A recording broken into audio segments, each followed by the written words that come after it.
अगर घर में धन की कमी है या परेशानी चल रही है तो ये शुक्रवार की कथा जरूर सुनें। जय माता दी। स्वागत है आपका हमारे चैनल पर। हिंदू धर्म में हर दिन किसी न किसी देवी देवता या ग्रह को समर्पित किया जाता है।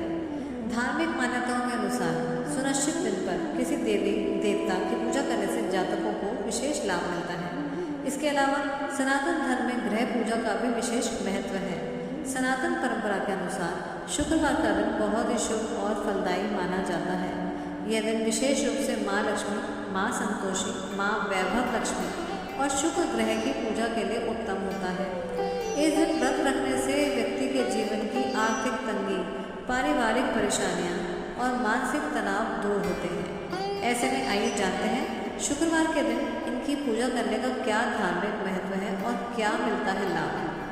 सबसे पहले हम जानेंगे शुक्र ग्रह का व्रत किस तरह किया जाता है। सनातन परंपरा में शुक्रवार का संबंध सीधे तौर पर शुक्र ग्रह से होता है, जो जीवन में सुख, ऐश्वर्य और प्रेम के कारक माने जाते हैं। जिनकी कुंडली में शुक्र ग्रह अशुभ स्थिति में होता है, उन्हें शुक्रवार के दिन व्रत रखने की सलाह दी जाती है। ऐसे में यदि आपकी कुंडली में शुक्र ग्रह से संबंधित दोष है तो आपको लगातार 21 या 31 शुक्रवार का व्रत रखना चाहिए और सफ़ेद वस्त्र, चावल, चीनी आदि का दान करना चाहिए। मान्यता है कि शुक्र ग्रह की कृपा से जीवन में सुख और समृद्धि आती है। आप जानते हैं माँ संतोषी के व्रत के बारे में। धार्मिक मान्यताओं के अनुसार माँ संतोषी को भगवान गणेश की पुत्री माना जाता है। उनकी पूजा से व्यक्ति के जीवन की तमाम समस्याएं खत्म होती हैं और सुख समृद्धि को प्राप्ति होती है। माँ संतोषी का व्रत 16 शुक्रवार तक किया जाता है। इस व्रत में खट्टी चीज़ों का सेवन नहीं किया जाता है। इस दिन माता को गुड़ और चने का भोग लगाया जाता है। इस व्रत की शुरुआत किसी भी महीने के शुक्ल पक्ष के शुक्रवार से की जा सकती है। व्रत पूरा होने पर उद्यापन करने पर इसका फल प्राप्त होता है। आइए अब जानते हैं वैभव लक्ष्मी माता का व्रत। माँ वैभव लक्ष्मी को सुख, समृद्धि और धन की देवी माना जाता है। उनका व्रत शुक्रवार के दिन सुहागन महिलाएं विशेष रूप से करती हैं। यह व्रत भी शुक्ल पक्ष की किसी शुक्रवार से शुरू किया जा सकता है और इसे 11 या 21 शुक्रवार तक किया जा सकता है। इस व्रत में दिन में एक बार भोजन करने का विधान है। व्रत पूरा होने पर 7 सुहागनों या कन्याओं को बुलाकर खीर का प्रसाद खिलाया जाता है और वैभव लक्ष्मी व्रत कथा की पुस्तक भेंट की जाती है। शुक्रवार के दिन इस विधि से करें माता लक्ष्मी और संतोषी माँ की पूजा, होगी धन की वर्षा। सनातन धर्म में किसी भी दिन उपवास या व्रत की परंपरा बहुत पुरानी और महत्वपूर्ण मानी जाती है। ऐसा कहा जाता है कि यह धार्मिक दृष्टिकोण से बहुत ही महत्वपूर्ण होता है, साथ ही मानसिक और शारीरिक शुद्धि के लिए बहुत ही अधिक फायदेमंद होता है। वहीं ऐसी मान्यता भी है कि सप्ताह में प्रत्येक दिन अपना एक विशेष महत्व होता है और उस दिन विशेष देवी या देवता की पूजा अर्चना की जाती है और व्रत रखा जाता है। पौराणिक मान्यता के अनुसार शुक्रवार का दिन विशेष रूप से माता संतोषी और देवी लक्ष्मी की पूजा के लिए शुभ माना जाता है। कहते हैं कि इस दिन अगर किसी भी व्यक्ति, कोई भी भक्त विधि विधान के साथ इसका व्रत करता है तो उसके जीवन में सुख और समृद्धि आती है, साथ ही उसके सभी कष्ट भी दूर हो जाते हैं। ऐसे में ही आज हम आपको बताएंगे कि शुक्रवार के दिन किस विधि से माता लक्ष्मी की पूजा अर्चना करनी चाहिए और किन बातों का विशेष रूप से ध्यान रखना चाहिए। सबसे पहले जानते हैं कि शुक्रवार का व्रत कब से करें। अगर आप भी शुक्रवार का व्रत शुरू करना चाहते हैं तो कुछ महीनों को छोड़कर शुक्ल पक्ष के प्रथम शुक्रवार से ही इस व्रत का शुरुआत करें, क्योंकि इसे बहुत ही शुभ माना जाता है। साथ ही ज्योतिष के अनुसार माघ महीने में इस व्रत की शुरुआत बहुत ही अधिक लाभकारी साबित होती है। शुक्रवार के इस विधि से कैसे करें पूजा। भक्त जिस दिन से शुक्रवार का व्रत शुरू करना चाहे उस दिन सूर्योदय से पहले यानी ब्रह्म मुहूर्त में उठकर स्नान कर लेना चाहिए। इसके बाद साफ वस्त्र धारण करने चाहिए। वस्त्र धारण करने के बाद माता संतोषी एवं माता लक्ष्मी के सामने शुक्रवार के व्रत का संकल्प करें। आप जिसका भी व्रत रखना चाहते हैं उनका संकल्प करें। व्रत का संकल्प लेने के बाद पूजा घर में माता लक्ष्मी की प्रतिमा स्थापित करें या माता संतोषी की प्रतिमा स्थापित करें और पूरी श्रद्धा और भक्ति के साथ माता की पूजा अर्चना करें। घी का दीपक जलाएं, माता को गुड़ एवं चने का भोग लगाएं। अर्पित करें, क्योंकि ऐसी मान्यता है कि माता लक्ष्मी को भी ये भोग और ये दोनों चीज़ें अत्यंत प्रिय हैं। इसके बाद माँ लक्ष्मी अथवा माँ संतोषी व्रत की कथा पढ़े एवं सुने। तत्पश्चात माता, चाहे आप संतोषी माता का व्रत रख रहे हैं चाहे लक्ष्मी माता का, उनकी आरती करें।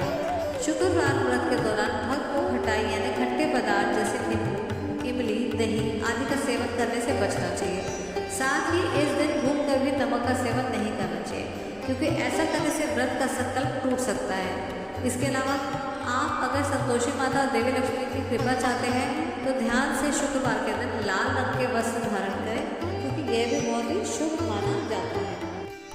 आइए आप श्रवण करते हैं संतोषी माता व्रत कथा। एक बुढ़िया थी, उसके 7 बेटे थे। 6 कमाने वाले थे जबकि एक निकम्मा था।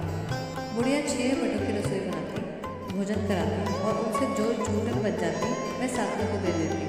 एक दिन मैं पत्नी से बोला, देखो मेरी माँ को मुझ पर कितना प्रेम है। वह बोली, हाँ क्यों नहीं, सबका झूठा तो तुमको खिलाती है।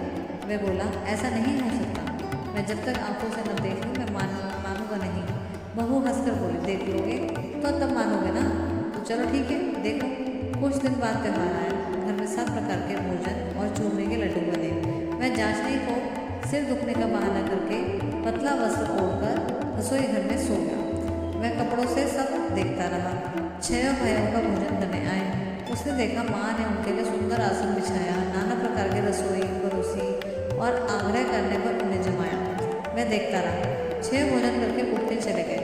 तब माँ ने उनकी झूठी थाली में से लड्डुओं के टुकड़े उठाकर एक लड्डू बनाया। झूठन साफ कर बुढ़िया माँ ने उसे पुकारा, बेटा 6 भाव भोजन कर गए हैं, अब तू ही बाकी रह गया है, अब तू कब खाएगा। मैं कहने लगा, माँ मुझे भोजन नहीं करना, मैं अब परदेश जा रहा हूँ। माँ ने कहा, कब तक जाता, अभी जाओ। मैं बोला, हाँ आज ही जा रहा हूँ। ये कहकर वह घर से निकल गया। 7वें बेटे को परदेश जाते समय अपनी पत्नी की याद आई। वह गौशाला में कंडे थाप रही थी। वहाँ जाकर बोला, हम जावे परदेश आवेंगे कुछ काल, तुम रहियो संतोष से धर्म अपना पाल। वह बोली, जो पिया आनंद से हमारे सोच हटाए, राम भरोसे हम रहे ईश्वर तुम्हें सहाय। 2 निशानी आपत दे धनु, दीन सुधी मति हमारी बिसरो रखी मन गंभीर। वह बोला, मेरे पास तो कुछ नहीं है, यह अंगूठी है सो ले लो और अपने कुछ निशानी मुझे भी दे दो। वह बोली, मेरे पास क्या है, ये गोबर भरा हाथ है। ये कहकर उसकी पीठ पर गोबर के हाथ की एक थाप मार दी। वह चल दिया। चलते चलते दूर देश पहुंचा। परदेश में नौकरी कर वहाँ एक साहूकार की दुकान थी। वहाँ जाकर कहने लगा कि भाई मुझे नौकरी पर रखो। साहूकार को ज़रूरत थी। वह बोला, रह जा। लड़के ने पूछा, तनख्वाह क्या दोगे। साहूकार ने कहा, काम देकर दाम मिलेंगे। साहूकार की नौकरी मिल गई। वह सुबह 7 बजे से 10 बजे तक नौकरी में जाने लगा। कुछ दिनों में दुकान का सारा लेन देन, हिसाब किताब, ग्राहकों का मोल माल बेचना सारा काम सीख गया। साहूकार के 7-8 नौकर थे। वे सब चक्कर खा के गिरने लगे, ये तो बहुत होशियार बन गया। सेठ ने भी काम देखा और 3 महीने में ही उसे आधे मुनाफे का हिस्सेदार बना दिया। वह कुछ ही वर्षों में नामी सेठ बन गया और मालिक सारा कारोबार उस पर छोड़कर चला गया। पति की अनुपस्थिति में सास का अत्याचार, इधर उसकी पत्नी को सास ससुर दुख देने लगे। सारी गृहस्थी का काम करा के उसे लकड़ी लेने के लिए जंगल में भेज देते थे। इस बीच घर के आटे से जो भूसी निकलती थी उसकी रोटी बनाकर रख दी जाती थी और फूटे नारियल की नरोली में एक पानी रख दिया जाता था। एक दिन वह लकड़ी लेने जा रही थी। रास्ते में उसे बहुत सी स्त्रियाँ मिली जो कि संतोषी माता का व्रत करते दिखाई दी। संतोषी माता का व्रत वह वहाँ खड़े होकर देखने लगी और कथा सुनने लगी। उससे पूछा, बहनों तुम किस देवता का व्रत करती हो और इसे करने से क्या फल मिलता है। यदि तुम इस व्रत का विधान मुझसे भी कहो तो मैं भी तुम्हारा एहसान मानूंगी। तब उन्होंने कहा कि हे स्त्री सुनो, हम ये संतोषी माता का व्रत है, ये करते हैं और इसके करने से निर्धनता दरिद्रता का नाश होता है और जो भी कुछ मन में कामना होती है वह सब संतोषी माता पूरी करती हैं। तब उसने उसे व्रत की विधि पूछी। संतोषी माता व्रत विधि आइए जानते हैं कैसे करनी है। उस भक्तिनी स्त्री ने बताया कि 1.25 आने का गुड़ चना ले लेना, इच्छा हो तो 5.25 आने का ले लेना या 1.25 रुपये का भी सहूलियत के हिसाब से ले लेना। बिना परेशानी और श्रद्धा और प्रेम से जितना भी बन पाए उतना सवाया लेना। प्रत्येक शुक्रवार को निराहार रहकर कथा सुनना, इसके बीच कर्म नहीं टूटना चाहिए। लगातार नियम पालन करना। सुनने वाला कोई ना मिले तो घी का दीपक जलाकर उसके आगे ये जल का पात्र सामने रख कर कथा कहना। अब कार्य सिद्ध न हो, नियम का पालन करना। कार्य सिद्ध हो जाने पर व्रत का उद्यापन करना। 3 मास में माता फल पूरा करती है। यदि किसी के घर में ग्रह खोटे भी हों तो भी माता वर्ष भर में उसके कार्य को सिद्ध करती है। फल सिद्ध होने पर उद्यापन करना चाहिए, बीच में नहीं। उद्यापन में अढ़ाई से आटे का खाजा और उसी परिमाण से खीर तथा चने का साग। 8 लड़कों को भोजन कराना, जहाँ तक मिले देवर छेठ भाई बंधु को, ना मिले तो रिश्तेदार आस पड़ोसों को बुलाना। उन्हें भोजन कराकर यथाशक्ति दक्षिणा देना। माता का नियम पूरा करना। उस दिन घर में ना खटाई खाना और ना ही कुछ ऐसा करना। यह सुन गुड़िया के लड़के की बहू चलती। व्रत का प्रण करना, माँ संतोषी को दर्शन देना। रास्ते में लकड़ी के बोझ को वह बेच दिया उसने और उस पैसों से चना गुड़ लेकर माता के व्रत की तैयारी करने लगी। आगे चली तो सामने मंदिर देखकर पूछने लगी, क्या यह मंदिर किसका है? तो सब कहने लगे कि ये माता जो संतोषी माता का मंदिर है। ये सुनकर माता के मंदिर में जाकर चरणों में लौटने लगी। दीन हूँ, विनती हूँ माँ, मैं निपट अज्ञानी हूँ, व्रत का कुछ नियम भी नहीं आता। मैं दुखी हूँ, हे माता जगत जननी, मेरा दुख दूर कर। मैं तेरी शरण में आई हूँ। माता को दया आई। एक शुक्रवार बीता कि दूसरे को उसके पति का पत्र आया और तीसरे शुक्रवार को उसका भेजा हुआ पैसा भी आ पहुँचा। यह देख जेठ जेठानी मुँह से कोड़ने लगे। लड़के ताने देने लगे, काकी के पास पत्र आने लगे हैं, रुपया भी आने लगा है, अब तो काकी की खातिर पड़ेगी। बेचारी सरलता से कहती, भैया कागज आवे, रुपया आवे, हम सबके लिए अच्छा है। ऐसा कहकर उसकी आंखों से आंसू धोकर संतोषी माता के मंदिर में आकर मातेश्वरी के चरणों में गिरकर रोने लगी। माँ, मैंने तुमसे पैसा कब मांगा है? मुझे पैसे से क्या काम है? मुझे तो अपने सुहाग से काम है। मैं तो अपने स्वामी के दर्शन मांगती हूँ। तब माता ने प्रसन्न होकर कहा, जा बेटी, तेरा स्वामी आएगा। ये सुनकर खुशी में बावली होकर वह घर में जाकर काम करने लगी। अब संतोषी माँ विचार करने लगी कि इस भोली बुद्धि को मैंने कह तो दिया कि तेरा पति आएगा, लेकिन कैसे? मैं तो इसे स्वप्न में भी याद नहीं करता। उसे याद दिलाने के लिए मुझे जाना पड़ेगा। इस तरह माता ने उसको स्वप्न में, बेटे को स्वप्न में याद दिलाया। प्रकट होकर कहा कि जान, मुझे तेरी बीवी याद करती है। साहूकार का बेटा सो रहा था, यह जागता था। वह कहने लगा, माता सोता भी नहीं, जागता भी नहीं हूँ, कहो क्या आ गया है? माँ कहने लगी, तेरे घर बाहर बहुत कुछ है। नहीं, वह बोला, मेरे पास सब कुछ है माँ। माँ बाप है, बहू की क्या कमी है? माँ बोली, भोले पुत्र, तेरी बहू बहुत कष्ट उठा रही है, तेरे माँ बाप उसे परेशानी दे रही हैं, वह तेरे लिए तरस रही है, तू उसकी सुध ले। वह बोला, हाँ माता जी, मुझे मालूम है, परंतु जाऊँ कैसे? प्रदेश की बात है, लेन देन का कोई हिसाब नहीं है, कोई जाने का रास्ता नहीं आता, कैसे चला जाऊँ? माँ कहने लगी, मेरी बात मान, सवेरे नहा धोकर संतोषी माता का नाम ले, घी का दीपक जला, दंडवत कर दुकान पर जा। माँ कहने लगी, देखते देखते सारा लेन देन चुक जाएगा, जमा का माल बिक जाएगा, सांझ होते ही धन का भारी ढेर लग जाएगा। अब उस बूढ़ी की बात मानकर मैं नहा धोकर संतोषी माता को दंडवत घी का दीपक जलाकर दुकान पर जाकर बैठ गया। थोड़ी देर में देने वाले रुपये आने लगे, देने वाले का हिसाब लेने लगे। कोठे में भरे सामान के खरीदार नगद दाम दे सौदा करने लगे। शाम तक धन का भारी ढेर लग गया। मन में माता का नाम चमत्कार देख प्रसन्न होकर घर जाने के लिए रास्ता उसने सोचा और रास्ते में गहने, कपड़े और सामान खरीदने लगा। यहाँ काम से निपट कर घर को रवाना हुआ। उधर उसकी पत्नी जंगल में लकड़ी लेने जाती है। लौटते वक्त माता जी के मंदिर में विश्राम करती थी। वह तो उसके प्रतिदिन रुकने का जो स्थान ठहरा। धूल उड़ती देख कर माता से पूछते, हे माता, ये धूल कैसे उड़ रही है? माँ ने कहा, हे पुत्री, तेरा पति आ रहा है, अब तो ऐसा कर लकड़ों के 3 बोझे बना ले, एक नदी के किनारे रख, दूसरे मेरे मंदिर में और तीसरे अपने सिर पर। तेरे पति को लकड़ों का कटन देकर वो पैदा होगा, वह यहाँ रुकेगा, नाश्ता पानी खाकर माँ से मिलने जाएगा। तब तू लकड़ियों का बोझ उठाकर जाना और चौक में गट्टर डालकर जोर से आवाज़ लगाना, लो सासू जी, लकड़ियों का गट्टर लो, भूसी की रोटी दो, नारियल के टोकरे में पानी दो, आज मेहमान कौन आया है? माता जी से बहुत अच्छा कहकर एक प्रसन्न होकर मन से लकड़ियाँ के 3 बोझे बनाए। एक नदी के किनारे रखा, एक माता जी के मंदिर में रखा और इतने मुसाफिर आ पहुँचा। सूखी लकड़ियाँ देखकर उसके मन में इच्छा उत्पन्न हुई कि हम यहीं पर विश्राम करें और भोजन बनाकर खा पीकर गाँव जाएं। इसी तरह रुककर भोजन बना विश्राम करके गाँव हो गया। सबसे प्रेम से मिला। उसी समय सिर पर पर लकड़ी का गट्ठर लगकर काबू से आती है। लकड़ियों का भारी बोझ आंगन में डालकर जोर से 3 आवाज़ देती है। लो सासू जी, लकड़ियों का गट्ठर लो, भूसी की रोटी दो, आज मेहमान कौन आया। यह सुनकर उसके साथ बाहर आकर अपने ही दिए हुए कष्टों को भुलाने हेतु कहती है, बहू ऐसा क्यों कहती है, तेरा मालिक ही तो आया है, आ बैठ, मीठा भात खा, भोजन कर, कपड़े गहने पहन। उसके बाद उसका पति उसका बाहर आता है, अंगूठी देख व्याकुल हो जाता है। माँ ने पूछा, माँ ये कौन है। माँ बोली, बेटा ये तेरी बहू है, जब से तू गया है तब से सारे गाँव में भटकती फिरती है, घर का सारा काम कुछ करती नहीं है, 4 पैर आकर खा जाती है। मैं बोला, ठीक है माँ, मैंने इसे देखा है और तुम्हें भी, अब दूसरे घर की ताली रख दो, मैं उसी में रहूँगा। माँ बोली, ठीक है जैसे तेरी मर्जी। अब मैं दूसरे मकान की तीसरी मंजिल का कमरा खोलकर सारा सामान जमाया उसने। एक दिन में राजा के महल जैसे ठाट बाट बन गया। अब क्या था, बहू सुख घूमने लगी। इतने में शुक्रवार आया। शुक्रवार के उद्यापन में हुई भूख यह खटाई का इस्तेमाल। उसने पति से कहा, मुझे संतोषी माता के व्रत का उद्यापन करना है। पति बोला, खुशी से करो। वह उद्यापन की तैयारी करने लगा। जेठानी के लड़कों को भोजन के लिए कहने गई, उन्होंने मंजूर किया, परंतु पीछे से जेठानी ने अपने बच्चों को सिखाया, देखो भोजन के समय खटाई मांगना, और जिसने उसे उसका उद्यापन पूरा न हो सके।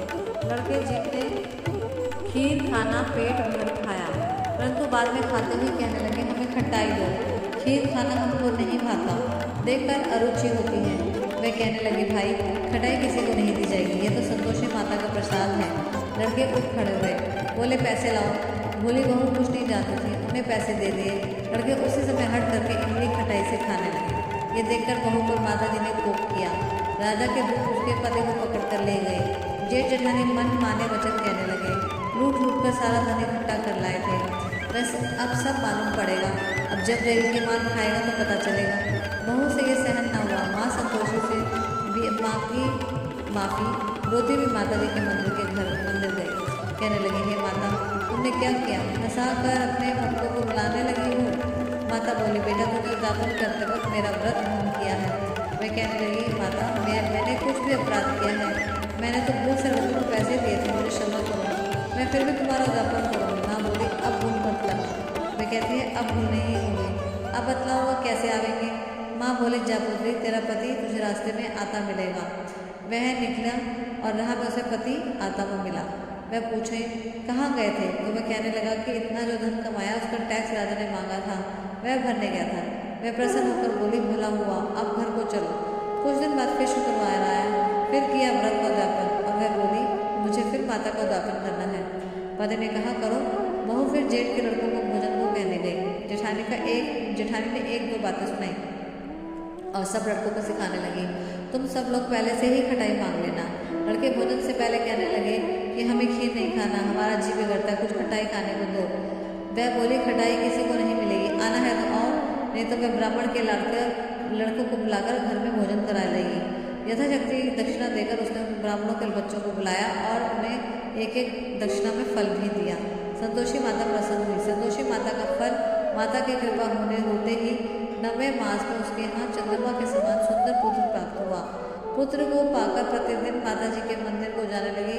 माँ ने सोचा, ये रोज आती है, आज क्यों न मैं इसके घर चलूँ। यह विचार कर माता ने भयानक रूप बनाया। गुड़ चने से सना मुख, ऊपर सूख के समान घूर, और उस पर मक्खियाँ भिनभिना रही थी। देहली पर पैर रखते ही उसके साथ चले, देखो रे कोई चुड़ैल डाकिन चली आ रही है, लड़कों ऐसे भगाओ, नहीं तो ये किसी को खा जाएगी। लड़के भागाने लगे, चिल्लाकर खिड़की बंद करने लगे। बहू रोशनदास में से देख रही थी। प्रसन्नता से पगली बन चिल्लाने लगी, आज मेरी माता जी मेरे घर आई है, वह बच्चों को दूध पीने से हटाती है। इतने में ही सास का क्रोध फट पड़ा और वह बोली, क्या उतावली हुई है, बच्चों को पटक दिया। इतने में माँ ने प्रताप से लड़के ही लड़के नजर आने लगे। वह बोली, माँ ने, मैं जिसका व्रत करती हूँ ये संतोषी माता है। सबने माता जी के चरण पकड़ लिए और विनती कर कहने लगे, हे माता, हम मूर्ख हैं, अज्ञानी हैं, हमें आपकी व्रत की विधि नहीं आती है। व्रत भंग कर हमसे बड़ा अपराध हुए हैं। जगत माता, आप हमारे इस अपराध को क्षमा करें। इस प्रकार माता प्रसन्न हुई। बहू को प्रसन्न होकर जैसा फल दिया वैसा माता सबको दे। जो पड़े उसका मनोरथ पूर्ण हुए। बोलो संतोषी माता की जय। जय संतोषी माता।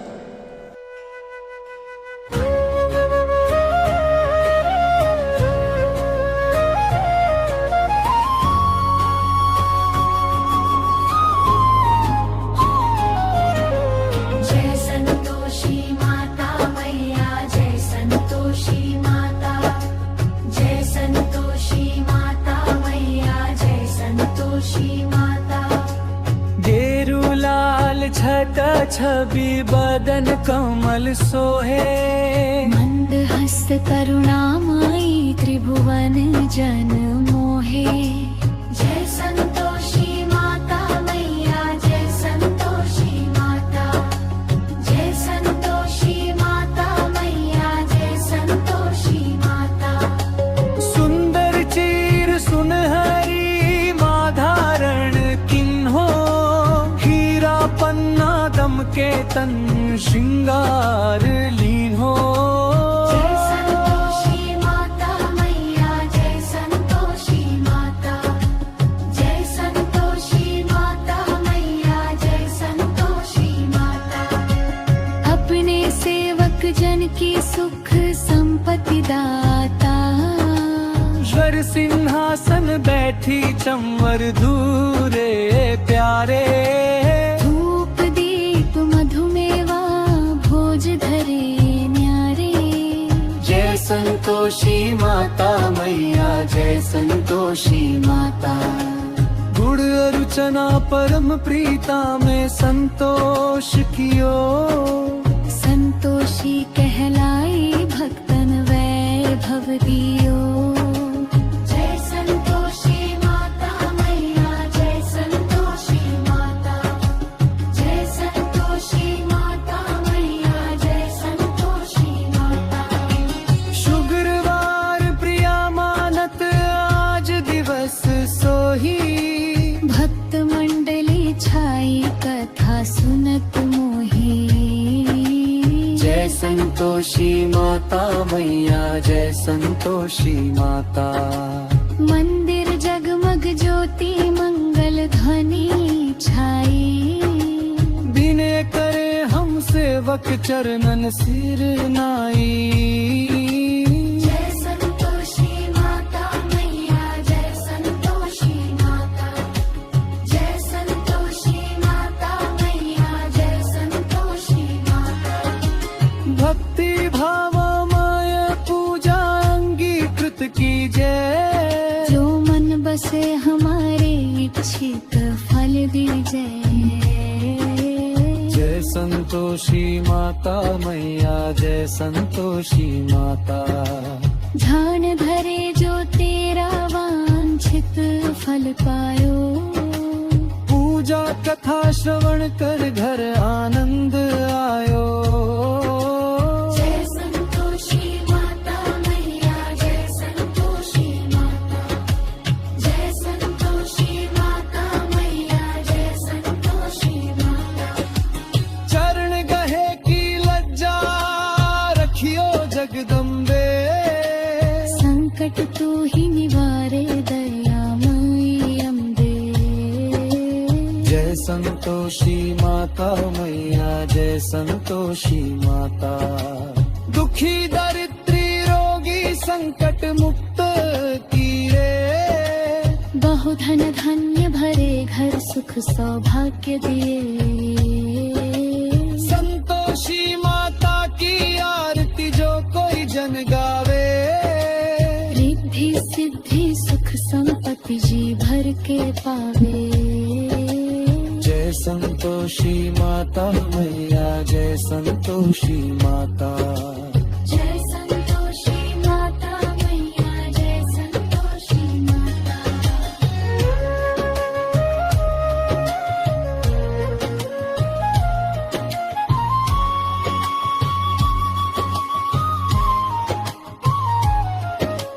जय संतोषी माता मैया, जय संतोषी माता, जय संतोषी माता मैया, जय संतोषी माता। आइए अब श्रवण करते हैं लक्ष्मी माता की कथा। एक गांव में एक साहूकार रहता था। साहूकार की एक बेटी थी। वह हर रोज पीपल सींचने जाती थी। पीपल के वृक्ष में से लक्ष्मी जी प्रकट होती थी और चली जाती। एक दिन लक्ष्मी जी ने साहूकार की बेटी से कहा, तू मेरी सहेली बन जा। तब लड़की ने कहा कि मैं अपने पिता से पूछकर कल बताऊंगी। साहूकार की बेटी ने घर आकर अपने पिता को सारी बात कह दी। तब उसके पिताजी बोले, वह तो लक्ष्मी जी हैं, अपने को और क्या चाहिए, तू लक्ष्मी जी की सहेली बन जा। दूसरे दिन वह लड़की फिर गई और तब लक्ष्मी जी पीपल के पेड़ में से निकल कर आई और कहा सहेली बन जा। तो लड़की ने कहा बन जाऊंगी, और दोनों सहेली बन गए। लक्ष्मी जी ने उसे खाने का न्योता दिया। घर आकर लड़की ने माँ और बाप से कहा कि मेरी सहेली ने मुझे खाने का न्योता दिया है। तब बाप ने कहा कि सहेली के जिम में जाइयो, पर घर को संभाल कर जाना। तब वह लक्ष्मी जी के यहाँ जिम में गई। तब लक्ष्मी जी ने उसे शाल दुशाला ओढ़ने के लिए दिए, रुपए दिए, सोने की चौकी दी, सोने की थाली में 36 प्रकार का भोजन करा दिया। जिम कर जब मैं जाने लगी तब लक्ष्मी माँ ने उसे पल्ला पकड़ लिया और कहा कि मैं भी तेरे घर जिम में आऊँगी। तो उसने कहा आ जाइए। वह घर जाकर चुपचाप बैठ गई। तब बाप ने पूछा कि बेटी सहेली के यहाँ जिम कर आ गई तो और तू उदास क्यों बैठी है? तब उसने कहा पिताजी मेरे को लक्ष्मी जी ने इतना अनेक प्रकार के भोजन कराए, परंतु मैं उन्हें कैसे जिमाऊँगी? इतने इस प्रकार का सामान दिया पर मैं उन्हें कैसे दूँगी? अपने घर में तो कुछ भी नहीं है। तब उसके पिताजी ने कहा गोबर मिट्टी से चौका लगाकर घर की सफाई कर ले, 4 मुख वाला दिया जलाकर लक्ष्मी जी का नाम लेकर रसोई में बैठ जाना। लड़की सफाई करके लड्डू लेकर बैठ गई। उसी समय एक रानी नहा रही थी। उसका 9 लखा हार चील उठाकर ले गया था और वह उसके घर पर 9 लखा हार डाल गई और सारे उसका लड्डू ले गई। बाद में वह हार को तोड़कर बाजार में गई और सामान लाने लगी। तो सुनार ने पूछा कि क्या चाहिए? तब उसने कहा कि सोने की चौकी, सोने का थाल, शाल दुशाला दे दो, मोहरे और सामान दे दो, 36 प्रकार का भोजन हो जाए, इतना सामान दे दो। सारी चीज़ें लेकर बहुत तैयारी करी और रसोई में। तब गणेश जी से कहा कि लक्ष्मी जी को बुलाओ। आगे गणेश जी और चौकी पर तो राजा रानी के पीछे नहीं बैठे, किसी के भी नहीं बैठे। तो उसने कहा मेरे यहाँ तो बैठना पड़ेगा। फिर लक्ष्मी जी चौकी पर बैठ गई। तब उसने बहुत खातिर करी, जैसे लक्ष्मी जी ने की थी वैसे ही उसने करी। लक्ष्मी जी उस पर खुश हो गई। घर में खूब रुपया एवं लक्ष्मी हो गई। साहूकार की बेटी ने कहा मैं अभी आ रही हूँ, तुम यहीं बैठी रहना। और ये वह चली गई। लक्ष्मी जी गई नहीं और चौकी पर बैठी रही। उसने उन्हें बहुत सारी दौलत दी। हे लक्ष्मी जी, जैसे तुमने साहूकार की बेटी को दिया है वैसे सबको देना। कहते सुनते हुकारा भरते आपने अपने सारे परिवारों को दिया है, हमें भी देना, पीहर में भी देना, ससुराल में भी देना, बेटे पोते को देना। हे लक्ष्मी माता, सबका कष्ट दूर करना, दरिद्रता को दूर करना, सबकी मनोकामना पूर्ण करना। जय लक्ष्मी माता।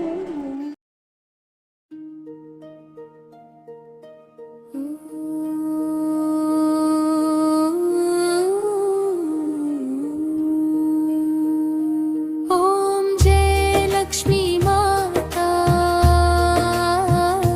मैया जय लक्ष्मी माता। ओम जय लक्ष्मी माता,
पाताल निवासिनी तुम ही शुभदाता। ओम जय लक्ष्मी माता, ओम जय लक्ष्मी माता। कर्म प्रभाव प्रकाशिनी भवनिधि की त्राता। ओम जय लक्ष्मी माता, ओम जय लक्ष्मी माता। जिस घर में तुम रहती सब सद्गुण आता। ओम जय लक्ष्मी माता,